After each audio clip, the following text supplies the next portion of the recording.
Imagine you're halfway up a steep, treacherous mountain trail. Okay. Your legs are burning. You know you are completely out of breath, and your expedition leader suddenly turns around Yeah. and forces you to carry a 50-pound backpack. Oh, wow. Yeah, it's loaded with tents, heavy camp stoves, ice axes, Hmm. water filtration systems. I mean, literally every single tool the entire expedition owns. That sounds miserable. It is. And you are carrying all of this weight for one specific reason, just so you can hike it up to the next ridge and hand a single match to the person behind you, just so they can start a fire. Right. In the software world, we force our systems to do this every single day. Yeah. And we call it explicit argument passing. We do. It is one of the most common architectural traps in modern programming. And we start with the assumption that more information is better. Right. And that a strict, explicit chain of custody for our data is the only way to build a reliable system. So if a piece of a program needs data, you hand it that data directly. Directly, yeah. But as a project scales, the logistics of constantly passing that massive backpack around it becomes significantly harder than the actual work the program is trying to accomplish. And today, our mission for this deep dive is to decode a really specific but universally relatable version of this exact problem. Yeah. We are pulling from an entry by a developer named Ang. It's titled Notes-on-Haskell-Programming Part 217, More Refactoring of Functions to App Monad. Right. And this was published on August 19, 2026. So Ang is tackling this massive headache of explicit argument passing head-on. Specifically, Ang has a large bundle of settings and configurations called an args object. Yeah. And it's being clumsily handed down through every single layer of the program's call stack. Yeah, to really grasp the friction this causes, it helps to visualize a call stack as like a massive corporate hierarchy.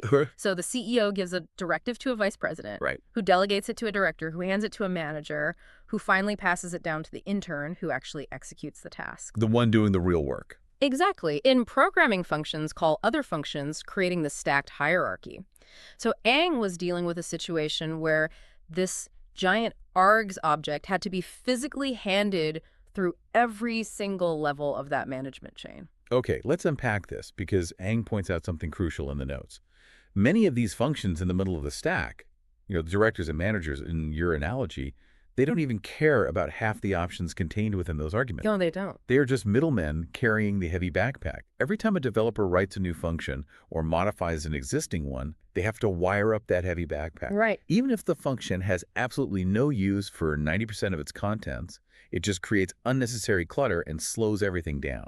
It increases cognitive load exponentially. I mean, if a developer is looking at a function whose only job is to format a simple date, but the function's signature says it requires this massive args object loaded with 50 different configuration settings. Right. You have to wonder. That developer suddenly has to stop and wonder, like, why does a date formatter need to know the publisher's name? Yeah, does it do something secret with that data? Exactly. Is there a hidden dependency? By restructuring the code to stop explicitly passing the backpack, Ang is trying to clarify the true isolated purpose of every single function. Which brings us to the solution. Ang documents in Part 217 the transition from this heavy, miserable backpack approach to something called a custom reader monad, which Ang names app. Right. And the term reader monad can sound incredibly intimidating to anyone who doesn't spend their weekends reading Haskell. Well, the old signature for convert to ebook, the contract defining what the function needs to run it, was written out as pandoc arrow args arrow io, and then in parentheses either app or a file path. Okay, so for anyone not familiar with pandoc, it is essentially the Swiss Army knife of document conversion. Yes, it is. It's a tool that translates text from one markup format into another. So looking at this signature, the function requires a pandoc document, which is the actual text being converted, and it explicitly requires the args object. Those are the two inputs. Right. And in return, it does some input-output operations, the I/O part, and gives back an either type, meaning it either returns an appr if the conversion failed, or a file path showing where the shiny new ebook was saved if it succeeded. Exactly. And we should specify what was actually inside that args object because Ang lists it out. Oh yeah, that's important. It contained the input path for the file of verbosity setting to control how much log text gets printed to the console during the process, an output format, a tidy flag to clean up the underlying code, and a publisher name. Wow, that's a lot. Right. Every time convert to ebook was called, all of those details were carried into the function explicitly. So we move to the actor state. Ang refactors the code, to use this new app monad, Yeah. the new signature slims down dramatically to pandoc arrow app, and then either app or file path. The entire args parameter just vanishes from the signature. It's completely gone. But Yeah. the function still needs the output format and the publisher name to actually generate the ebook. How is it getting that data if it's no longer being explicitly handed the backpack? It pulls it from the surrounding environment. In Ang's new code, there's a line that says args equals asks on vargs. Okay. Instead of the data being pushed into the function from the outside, the function implicitly asks its environment for what it needs. That brings us back to understanding how the reader monad functions mechanically. Because the way you described it earlier, it sounded less like a hiking trail and more like a restaurant kitchen. Yeah, that is a much better way to look at it. Explicit argument passing is like a waiter walking into the kitchen and handing the chef a frying pan, then handing them a salt shaker, then handing them a knife. For every single order that comes in, That would be exhausting. it is exhausting and redundant. The reader monad, or this app environment Ang built, is the equivalent of giving the chef a fully stocked workstation. The chef just reaches out and pulls the salt when they need it. Exactly. When the program first starts up, Ang uses a function called monad.runapp. You can think of this as opening the restaurant for the day. Oh, I like that. This function initializes the app environment and places the args object at the workstation. Okay. From that moment on, any function running inside that environment doesn't need to wait for a waiter to hand them the configuration settings. They just use the asks command to reach out and grab envargs whenever they need it. Here's where it gets really interesting, because changing the fundamental environment your code lives in forces a change in how your functions talk to the outside world. Yes, it does. I was looking closely at Ang's source text, and there is a subtle change inside the body of that convert to ebook function. In the old explicit version, Ang was getting the current time by simply calling now equals get current time. Right. But in the new version, operating inside this app monad, Ang had to modify that line to now equals lift.io get current time. Yeah. If the function is just operating in its new kitchen, what is lift.io doing? Well, to understand lift.io, we have to touch on a core philosophy of functional programming, which is the strict separation of pure and impure functions. Okay. A pure function is like a mathematical equation. Yeah. If you put in a 2 and a 2, it will always return a 4. Right. It has no side effects, it doesn't change anything else in the system, and it is entirely predictable. But reading a file, checking the weather, or looking at the system clock to get the current time, those are impure. Exactly, because the current time is constantly changing. If you run a function that checks the time at 1 p.m. and run the exact same function with the exact same inputs at 1 and 1 p.m., you get a different result. In Haskell, you cannot mix pure math with the messy, unpredictable outside world. The language forces you to quarantine those unpredictable actions inside the I/O context. So originally, convert to ebook lived directly in the I/O world. Its signature ended in I/O either app or file path. So grabbing the time was native, Yes. but now Ang moved it into the app monad. And get current time has no idea what the app monad is. It only knows how to operate in the raw I/O world. Oh, I see. So lift.io acts as an airlock. The code is saying, I know we are safely inside the app environment right now, but I need you to reach through the airlock, run this standard I/O action to check the system clock, and then lift the result back into our special app room. Wow. It allows the function to benefit from the clean shared environment while still maintaining a standardized, safe way to interact with the operating system. Which is incredibly elegant. But Ang doesn't just stop at basic data like formatting flags or the system clock. The source text moves on to show how this app monad cleans up significantly more complex architectural scenarios.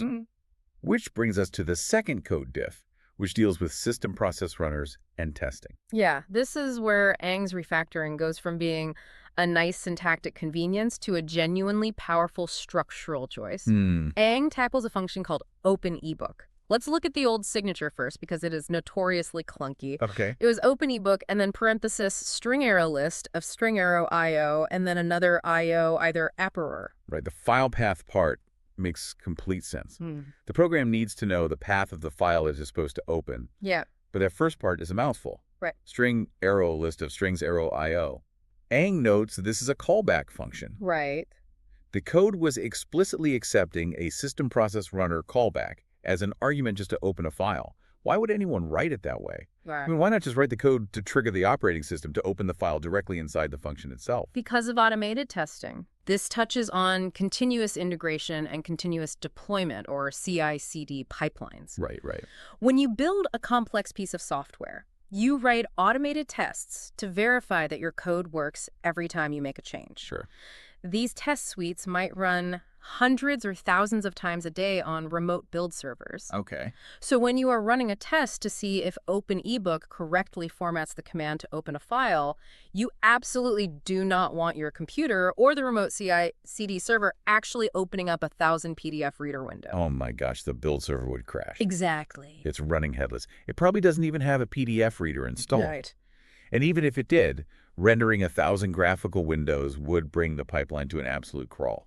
It would be a complete disaster. So instead of hard-coding the command to open the file, developers pass in a runner callback. Okay. It's an explicit dependency.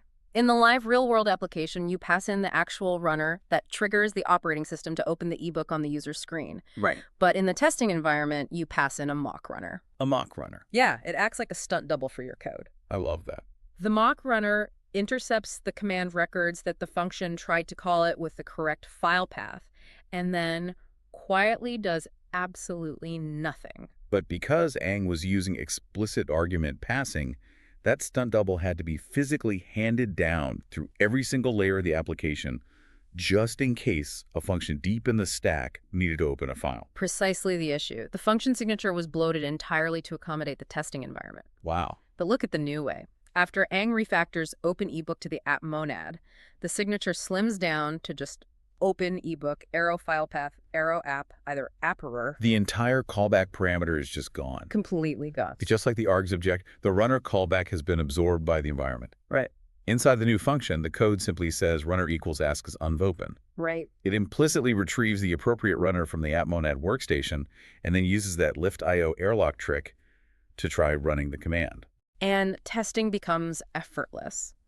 When you set up your automated test suite, you initialize the app environment at the very top level and declare for this test run on vOpen is our fake mock runner.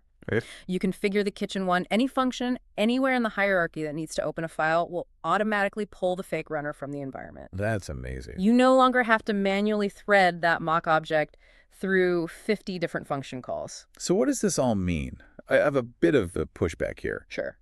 If you hide how a program opens files, aren't you just sweeping complexity under the rug? Oh. Let's say a new developer joins the team and looks at that new signature, file path arrow app, either app error.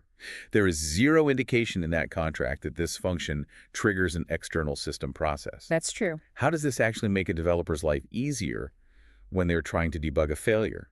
I mean, it seems dangerous to obscure the fact that a function relies on a system runner. That is the eternal tension between explicit dependency injection and implicit environments.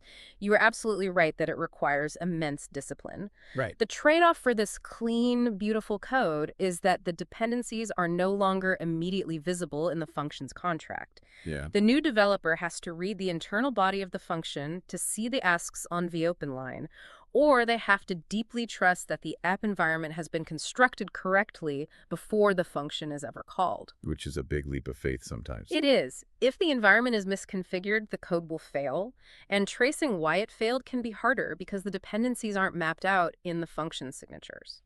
If we connect this to the bigger picture, what Ang has documented in Part 217 is a fundamental shift in how information flows through a system.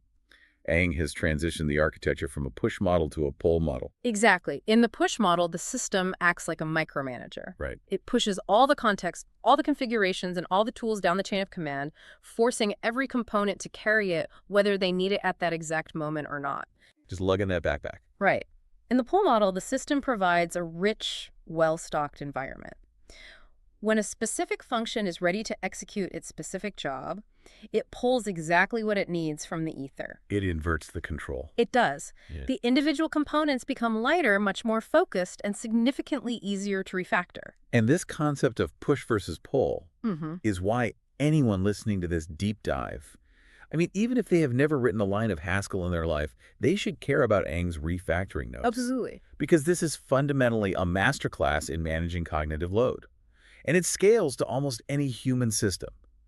Think about organizing a massive team project at a company. Oh, yeah. If the default culture is that every single email has to CC the entire department just in case someone needs the context, you're running an explicit push model. Oh, the email inbox becomes the bloated call stack. Exactly. Everyone is carrying the heavy backpack of the entire project's context, parsing through 50 pieces of irrelevant information just to figure out what their actual task is. But if you establish a central dashboard, right, a shared environment, like a company wiki, a robust project management board, or a centralized database, you shift to the pull model. Right. You tell your team the context lives here.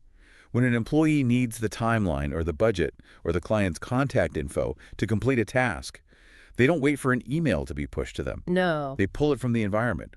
You separate the massive context from the specific action. Yeah. The communication becomes streamlined. You are essentially building a real-life reader monad for your team. And the result is identical to Aang's code. The people executing the tasks become faster, more adaptable, and drastically less stressed. Definitely. They are working at a fully stocked workstation instead of carrying the kitchen on their backs. Finding the right abstraction completely changes the friction of the work. It transforms a system you are constantly fighting into a system that is actively supporting you. Aang fixed the friction for this application today, but code outlives its creators. It always does. In 5 years, when Aang has moved on to another project and an entirely new team inherits this system, they will be relying entirely on the assumptions built into this custom app monad. Right. An implicit environment can feel like a beautiful, frictionless workshop when you are the one who built it and you know exactly where every tool is stored. Yeah. But to someone who didn't build an environment where dependencies are hidden from the function signatures, well, it can start to feel like a haunted house. Oh, wow. Where things just happen by magic and invisible connections trigger system processes out of nowhere. It's a delicate balance, and it's something to deeply consider the next time you decide to hide complexity in your own systems.